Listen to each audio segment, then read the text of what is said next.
Assalamualaikum warahmatullahi wabarakatuh. Hari ini Bu akan menjelaskan lanjutan dari kelarutan dan hasil kali kelarutan part 3. Lanjut. Kemarin kita sudah bahas pengaruh ion senama. Sekarang kita selanjutnya adalah hubungan kelarutan dengan pH. Sebenarnya ini cuma perhitungan aja, ketika diketahui kelarutan atau diketahui KSP-nya, terus kalian disuruh nyari pH, atau diketahui pH-nya, terus kalian disuruh nyari kelarutannya.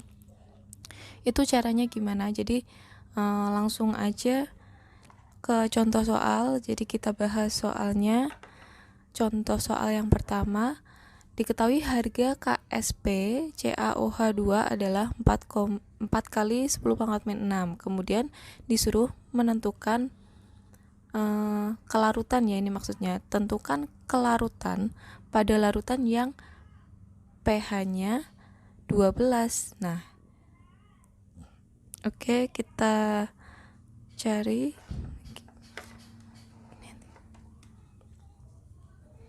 Kita coba kerjakan.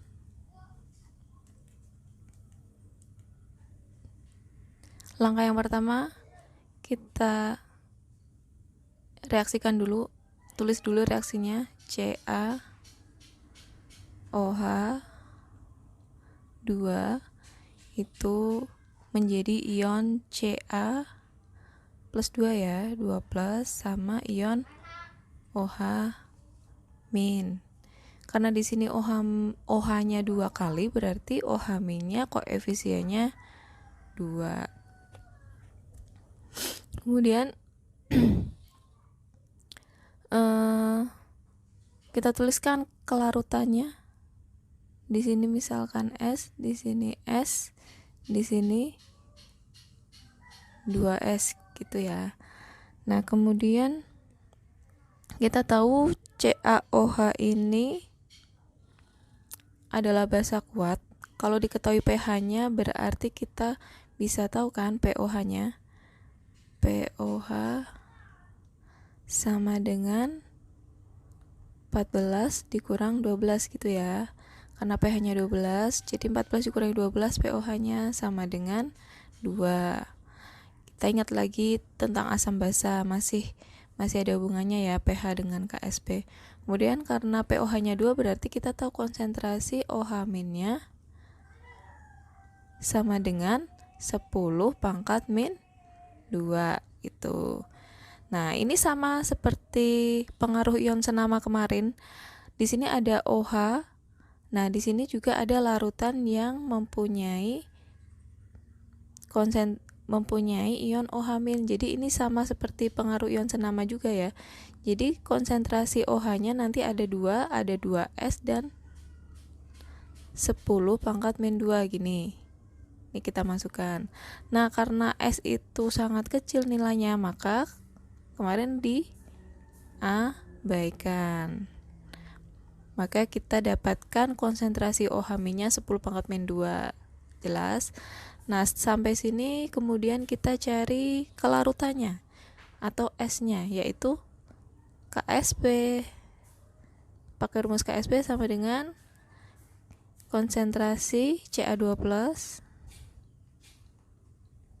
dikali konsentrasi OH-, karena koefisiennya 2 berarti dipangkat 2. Nah, kita masukkan aja nilainya. KSP-nya 4 kali 10 pangkat min 6 kali 10 pangkat min 6. Konsentrasi Ca-nya atau kelarutannya adalah S. Kemudian konsentrasi OH-nya tadinya 2S plus 10 pangkat min 2, karena 2S-nya diabaikan, jadi tinggal 10 pangkat min 2. Pangkat 2. Ini pangkat 2-nya tetap. Udah, sampai sini kita hitung biasa. 10 pangkat min 6 sama dengan S kali 10 pangkat min 4. Kemudian ketemu S ya. S sama dengan 4 kali 10 pangkat min 6 kalau kalian bingung pindah ruas, ini biar kayak gini, ini aja yang dipindah ke sini, jadi bagi 10 pangkat min 4 gitu. Jadi hasilnya ketemu S sama dengan 4 kali 10 pangkat min 6 dibagi 10 pangkat min 4, 10 pangkat min 4 nya naik kan jadi plus, jadi tinggal 10 pangkat min 2. Nah ini hasilnya itu ya, itu hubungan kelarutan atau KSP dengan pH seperti itu. Jadi dari kelarutannya kita bisa cari pH-nya, atau dari pH-nya kita bisa cari kelarutannya, seperti itu. Lanjut contoh yang kedua. Diketahui KSP MgOH2 adalah 1,08 kali 10 pangkat min 10. Apabila log 3 dan log 4-nya diketahui, maka pH larutan jenuh MgOH2 berapa? Nah, kalau yang tadi ada pH-nya, kita disuruh nyari kelarutannya. Kalau sekarang kita disuruh nyari pH-nya. Nah, berarti kita cari kelarutannya aja. Kelarutan, kalau kelarutan dalam air ya, ini berarti karena nggak ada ion senama lagi, berarti berapa kelarutannya pada larutan jenuh MgOH2. Kita cari kelarutannya.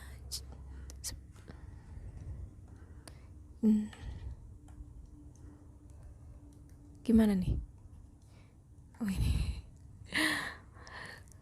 Tulis dulu seperti biasa, reaksi MgOH2 menjadi Mg2 plus 2OH min. Nah, kelarutannya di sini S, di sini S, di sini 2S. Nah, tidak ada ion senama, tidak ada yang lain-lain, tidak ada kalimat pH dalam larutan yang punya pH sekian. Makanya ini cari S-nya biasa, seperti kita mencari kelarutan dalam air aja. Langsung kita tuliskan aja KSP sama dengan konsentrasi Mg2 plus kali konsentrasi OH min pangkat 2. Nah, KSP-nya diketahui, kita masukkan 1,08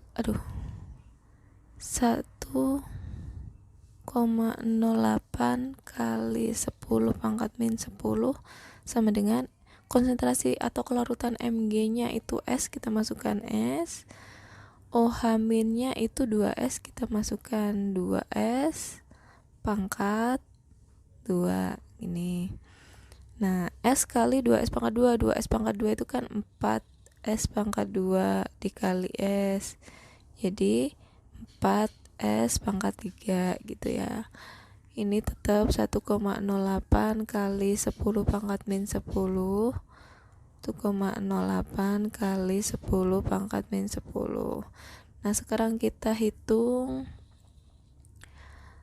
Ini biar gampang jadiin 108. Gimana? 108 kali 10 pangkat, ini karena komanya mundur berarti minnya nambah ya, jadi pangkat min 12 gitu, karena mundur 2 jadi nambah 2 sama dengan 4S pangkat 3. Gini ya, tulis sampingnya 108 kali 10 pangkat min 12 sama dengan 4 kepencet 4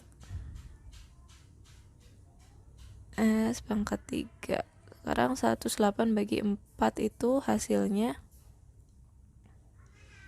27. Jadi tinggal 27 kali 10 pangkat min 12 sama dengan S pangkat 3. Di akar 3 aja. Akar 3 dari 27 kali 10 pangkat min 12 sama dengan S. 27 di akar 3 jadinya 3. 10 pangkat min 12 di akar 3 jadi 12 bagi 3, 4 ya. 10 pangkat min 4. Ketemu S-nya. Nah, ini belum selesai, ini baru ketemu kelarutannya.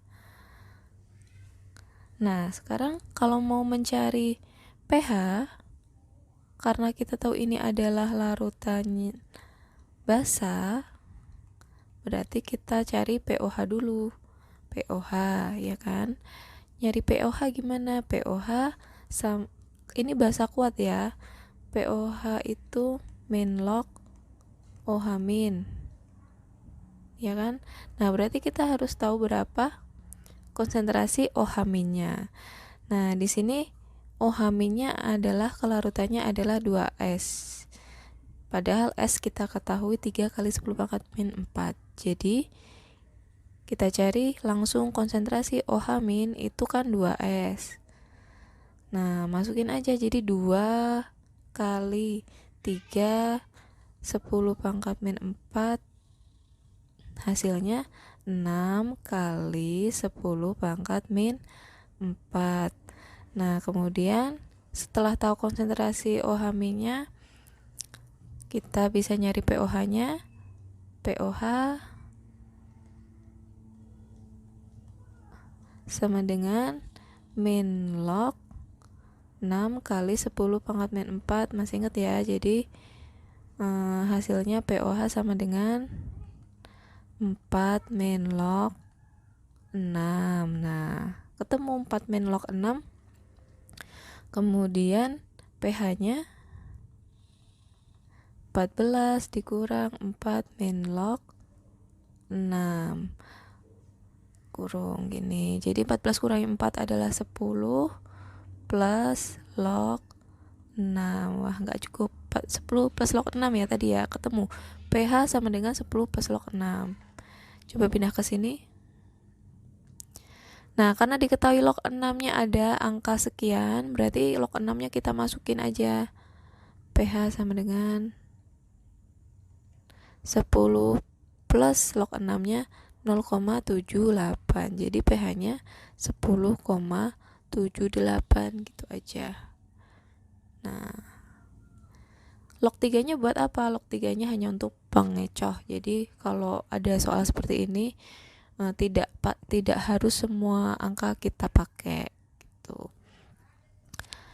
Nah, itu dia contoh soal hubungan KSP sama pH. Jadi dari KSP kita bisa cari pH-nya, atau kalau misalnya diketahui KSP pada larutan yang punya pH sekian, kita bisa cari kelarutannya gitu.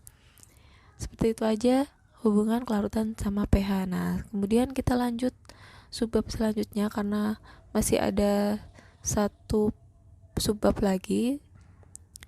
Kita lanjutkan aja karena pertemuannya sudah mau habis. Nih, yang F. Makna hasil kali kelarutan. Nah, hasil kali kelarutan itu artinya apa?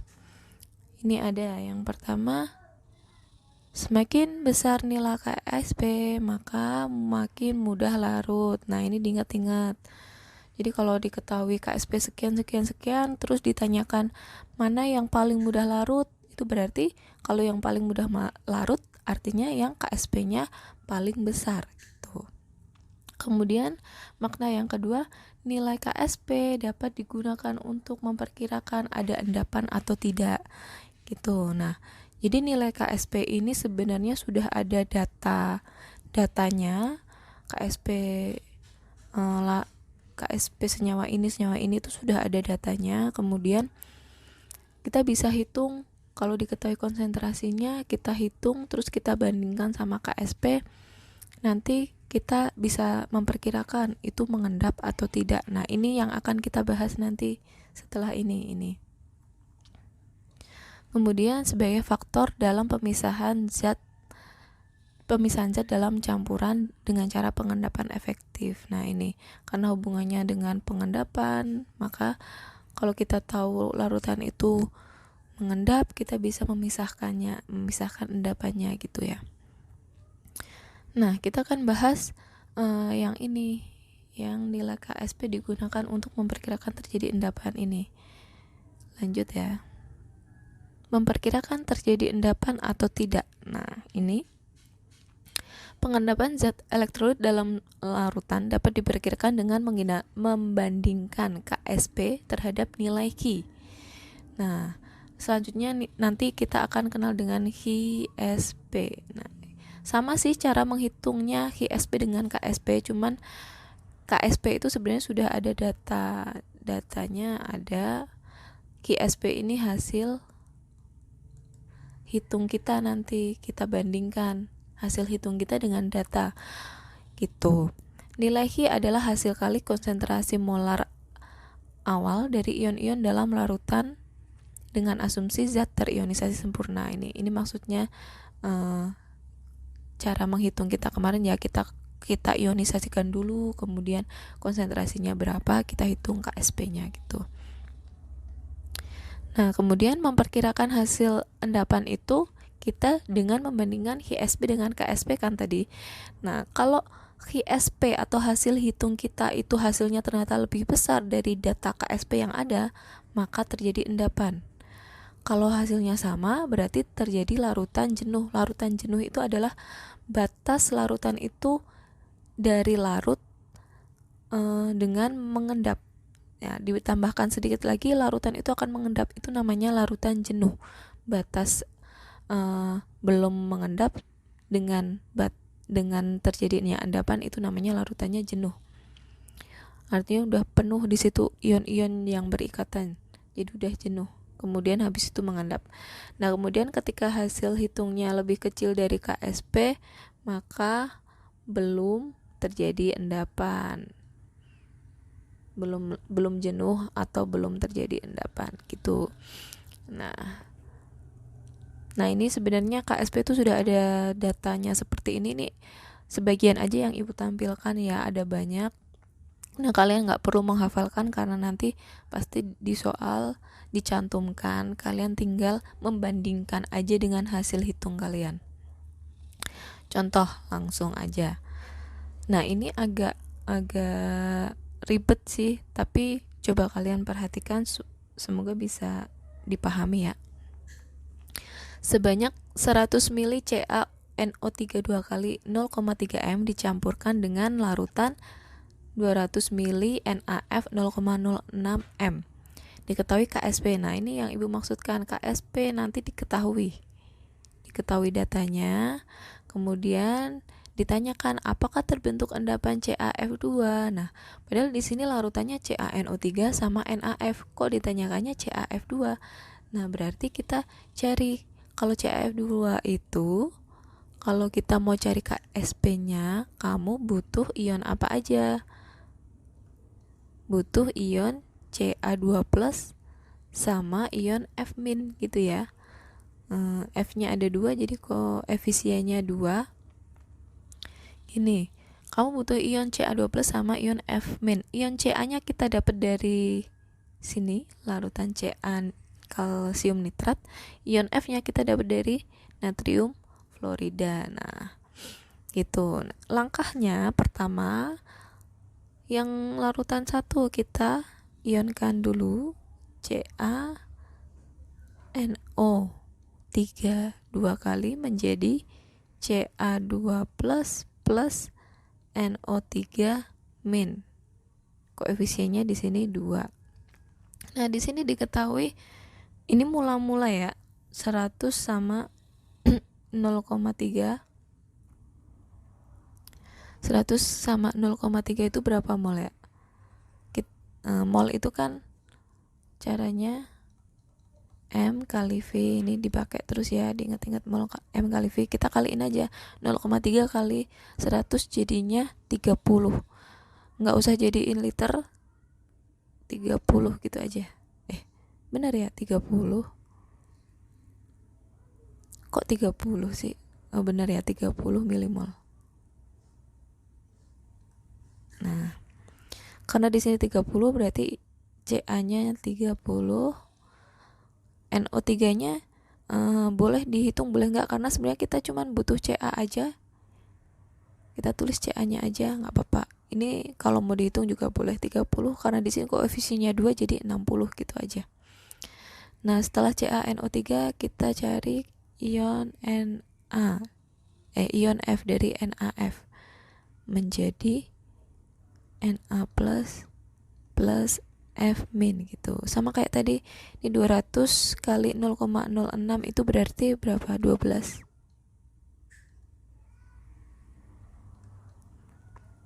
Di sini 12, koefisiennya 1 sama berarti 12 sama. Kita butuh Ca sama F aja, kita pakai ini. Nah, ini satuannya adalah milimol. Milimol. Padahal kalau mau cari KSP harus dalam satuan konsentrasi. Nah, berarti kita cari konsentrasinya setelah dicampur. Nah, tadi ini konsentrasi udah ada, tapi ini sebelum dicampur. Kalau udah dicampur, konsentrasinya tentu berubah karena volumenya berubah, ya kan? Jadi kita cari konsentrasi setelah dicampur. Konsentrasi Ca setelah dicampur itu mol kali volume total. Nah, molnya 30, volumenya karena dicampur volumenya kan bertambah, 100 sama 200 jadi 300, jadi otomatis konsentrasinya berubah. Nah, 30 kali 300 itu coret jadi 0,1, 3-nya hilang jadi 0,1 ya, 10 pangkat min 1. Kita cari konsentrasi yang kedua, konsentrasi F setelah dicampur.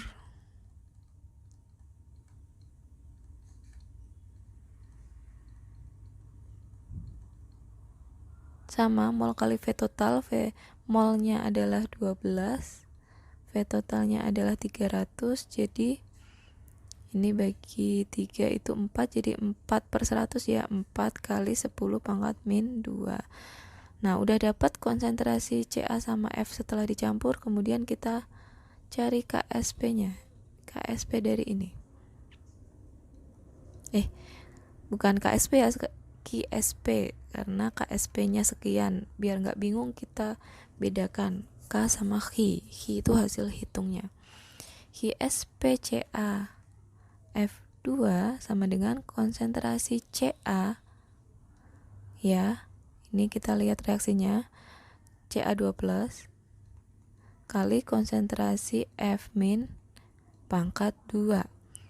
Nah, kita masukkan yang ini, konsentrasi Ca-nya 10 pangkat min 1, konsentrasi F-nya 4 kali 10 pangkat min 2 di pangkat 2, jadinya 10 pangkat min 1 kali 4, 10 pangkat min 4, 16, 4 kuadrat 16 ini, jadinya 16 kali 10 pangkat min 5.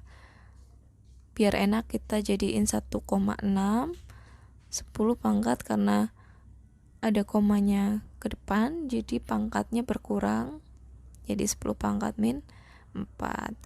Nah, kita udah ketemu KSP-nya. Terus tadi di soal ada KSP-nya, kita tinggal bandingkan aja.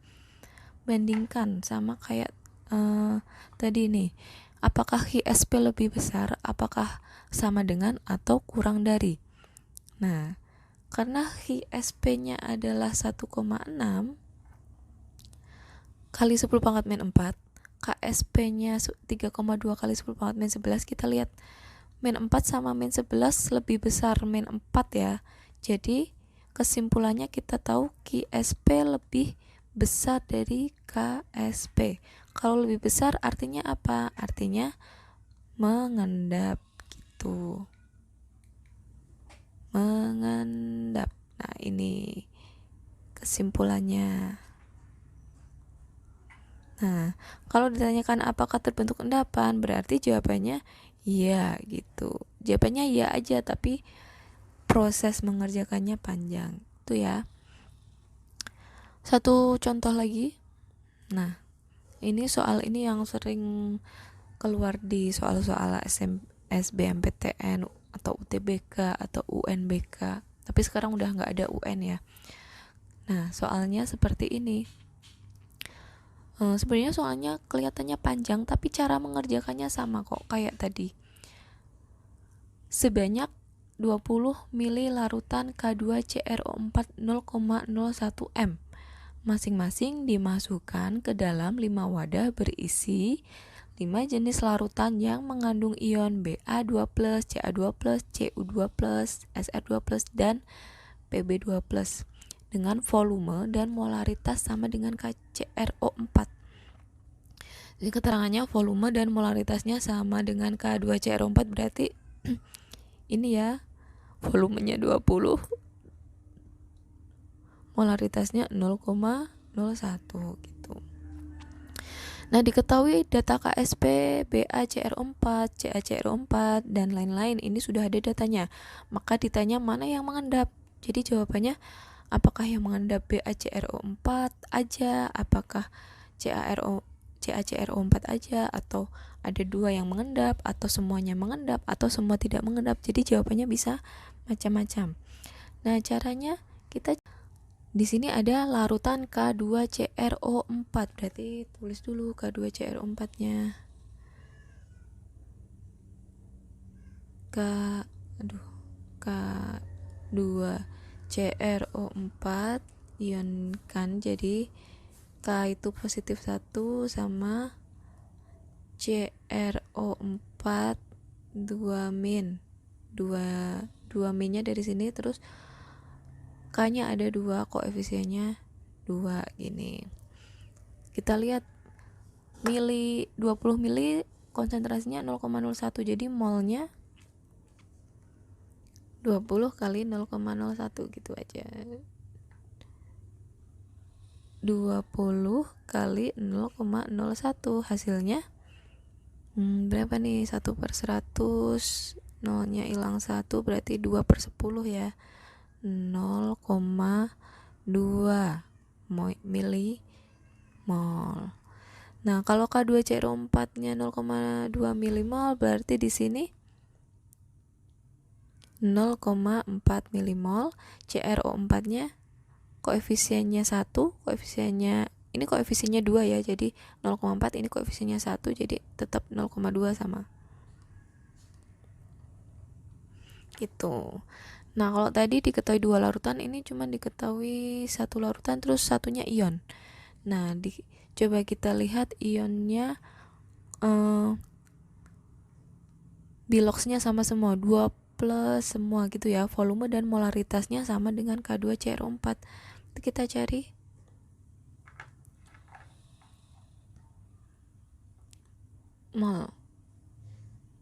molnya Ca2+, terus Cu2+, Sr2+, terus apalagi tadi, Pb2+ gitu, Ba2+. Ini sama semua karena konsentrasi dan volumenya sama dengan K2CrO4, jadi sama ya, 20 kali 0,01 dikali jadi 0,2 milimol. Jadi nggak usah dicari satu-satu karena di situ keterangannya sama semua, berarti kita cari aja satu kali. 0,2 milimol adalah mol masing-masing ion ini gitu. Nah, kemudian langkah selanjutnya sama kayak tadi. Nah, kita lihat soalnya, karena di sini soalnya yang dibutuhkan adalah ion Ba dan ion CrO4, Ba, Ca, Cu, Sr, Pb sama ion CrO4. Berarti ini yang kita cari adalah ion CrO4-nya gini ya. Kita cari konsentrasi ion CrO4 2 min setelah dicampur. Nah, setelah dicampur tadi molnya 0,2, volume total 20 sama 20, berarti volume totalnya adalah 40 mili. Nah, 0,2 per 40 nih, 2 kali 10 pangkat min 1 per 40. Jadi ini 1, ini 2, jadi setengah atau 0,5 kali 10 pangkat 10 pangkat min 1, ini terus ada per 10 lagi, jadi 10 pangkat min 2, jadi konsentrasinya 5 kali 10 pangkat min 3 ya, konsentrasi CrO4. Kemudian konsentrasi ion-ion yang ini, konsentrasi Ca, Ba ini, Sr, terus Pb, terus Cu, karena angkanya sama semua berarti kita cari aja salah satu kali ya, sama 0,2 milimol per volume total. Jadi hasilnya sama 5 kali 10 pangkat min 3, karena disitu keterangannya memang konsentrasi dan volumenya sama, otomatis molnya sama juga dong ya.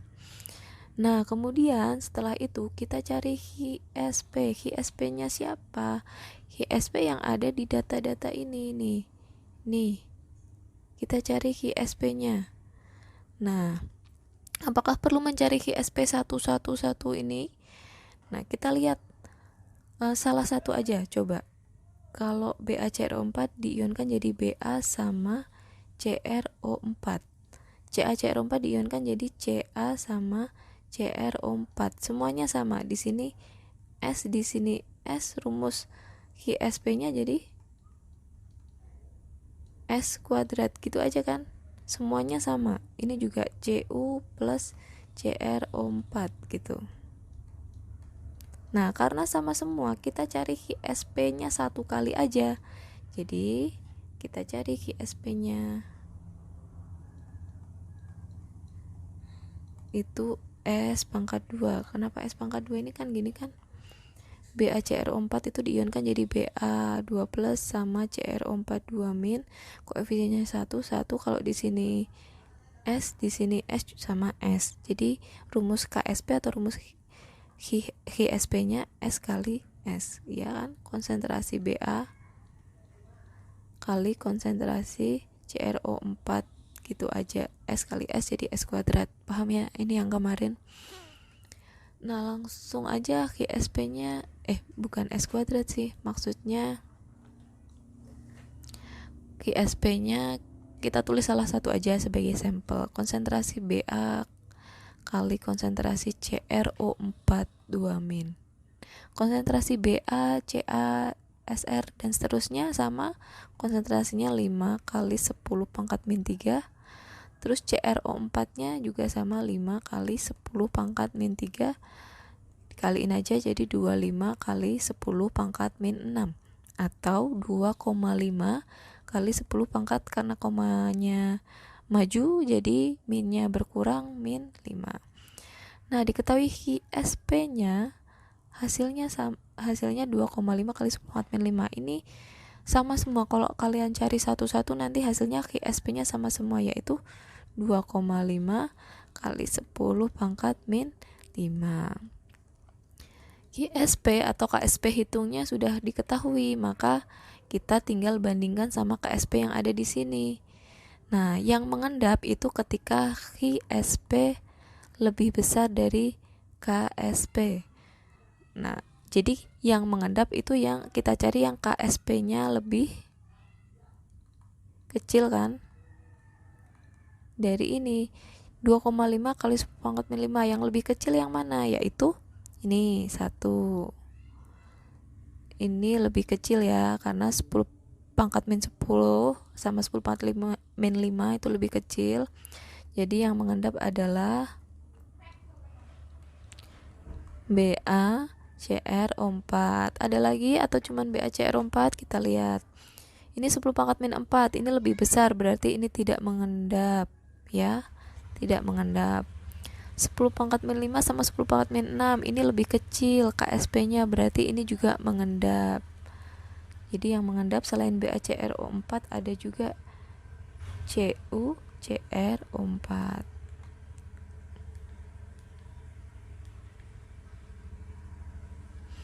Terus lagi 2,5 sama 4 sama-sama 10 pangkat min 5 ya. Kita lihat angka depannya, ini 4, ini 2,5, berarti ini lebih besar. Berarti kalau lebih besar, KSP lebih besar, berarti tidak mengendap. Terus PBJRO 4 10 pangkat min 13, ini 10 pangkat min 5, ini lebih kecil, berarti ini juga mengendap. Jadi yang mengendap ada 3, BACRO 4, CUCRO 4, sama PBCRO 4 gitu. Nah, itu dia contoh-contoh soalnya. Jadi sampai sini materi KSP sudah selesai. Jadi kalian coba pahami, semoga mengerti apa yang ibu jelaskan tadi. Mungkin sampai sini aja video ini ibu buat. Mohon maaf kalau masih banyak kekurangan dan banyak salah-salahnya ya. Assalamualaikum warahmatullahi wabarakatuh.